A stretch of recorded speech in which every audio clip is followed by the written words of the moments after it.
आणखी एक महत्त्वाची बातमी कोल्हापूरमधून पेट्रोल डिझेलचे दर पुन्हा एकदा वाढल्यानं सर्वसामान्य नागरिकांकडून संताप व्यक्त केला जातोय।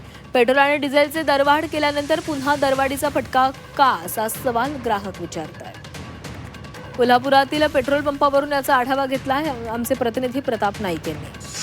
पेट्रोल डिझेलचे भाव पुन्हा एकदा वाढलेले आहेत। पेट्रोलचे दर 86 पैसे तर डिझेलचे दर 83 पैशाने वाढलेले आहेत। त्यामुळे पुन्हा एकदा सर्वसामान्य नागरिकांच्या खिशाला कात्री लागलेला आहे। महागाई तर भरपूर वाढली आहे। हे आता पेट्रोल आता एवढं वाढले की आम्हाला झोमॅटोला परवडत पण नाही आणि प्लस म्हणजे दिवसाचं आम्हाला अर्निंग पण तेवढं होत नाही। पेट्रोल किती घालायचं किती काय करायचं समजतच नाही। त्यामुळे महागाई तर भरपूर वाढलेली आहे। कुठलं काय करायचं काय भागवायचं काय एवढं हे नाही। बरोबर आहे, जे पेट्रोलचे दर वाढत आहेत ते ऑब्व्हियसली म्हणजे चुकीचं आहे। आता जे नोकरदार वर्ग आहे त्यांच्यासाठी ते ठीक आहे, पण ज्यांचं पोट हातावरती आहे किंवा ज्यांना खरंच रोजगार करून जगायला लागतं आहे त्यांच्यासाठी रोज जे 1 रुपयाची 2 रुपयाची वाढ होते ती खरंच चुकीची वाढ आहे।